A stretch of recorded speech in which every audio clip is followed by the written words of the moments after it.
这里就是全世界人民都想来看上一眼的云冈石窟。很多人都只听过云冈石窟，但是1500年前的云冈石窟里面究竟有哪些未解之谜却不知道。今天阿波呢就带大家走进云冈石窟，去看看那些让世界都为之震撼的艺术瑰宝。走吧，这也太壮观了吧！真的很难想象1500年前古人到底是如何能够在巨大的山体当中开凿出如此精美恢宏的工程，真的是没想到。让你更想不到的是啊，这个洞窟当中竟然还出现了欧洲的罗马柱，正上方还有爱神丘比特的造像，这说明北魏的强大在当时已经影响到了整个欧洲的文化。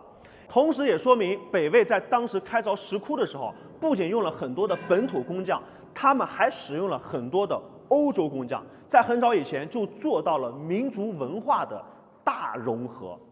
你看看这尊造像也太高了吧，足足有13米。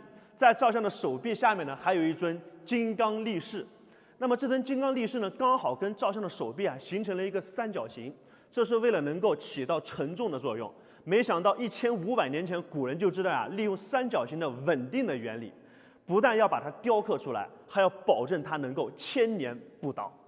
你从这边仔细往上看，上面有个小孔，看到了吗？这面墙体呢，在开凿的时候最薄的部分只有2厘米。在不同的洞窟当中共用一面墙体在开凿的时候，那么两边的工匠他们在进行雕刻的时候，而且最薄的部分只做到了2公分，你敢相信吗？就算放到现在估计也不可能完成。可见1500年前工匠之间的默契和技艺是多么的高深。这里就是云冈石窟的第12窟，也被称之为音乐窟，是整个云冈石窟当中艺术氛围最浓郁的一个石窟。你看看这上面的飞天造像，他们个个神态美好，表情安逸，体现出人们对当时美好生活的一种向往跟律动的一种享受。这在全国也是非常罕见的。这不禁让我想起了唐代诗人宋玉的那首“凡雨开荆地，相看找铁围。影中群像动，空里众灵飞”。其实呢，在开凿石窟的时候越是高的地方，它的操作难度呢就越大。怪不得林徽因跟梁思成当年来到云冈石窟的时候，他们竟然惊讶到半天都说不出话来。来到云冈石窟呢，很多人问的最多的问题就是为什么这个造像的上面会有很多的小孔，它到底是干嘛的呢？这个其实是明朝的时候，为了很好的保护造像呢不被风化的影响，就给造像的外表呢塑了一层泥皮。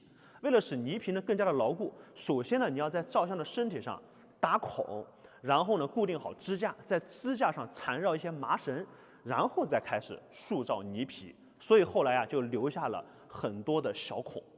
像这样将2尊造像同时雕刻在一个石龛里面的情况，国内只有云冈石窟才能够看得到。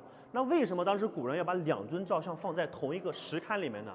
据说当年北魏孝文帝登基的时候只有5岁，冯太后呢就携其治理朝政，所以后来才出现了2皇朝圣，同时呢出现在一个石龛里面的情况。云冈石窟被称为雕刻在岩壁上的北魏史，是历史上第一次由一个民族用一个朝代雕琢而成的皇家艺术宝库。不得不佩服古人的雕刻技艺，也不得不佩服古人的匠心精神。关注阿波，下个视频带您走进中华第一关雁门关。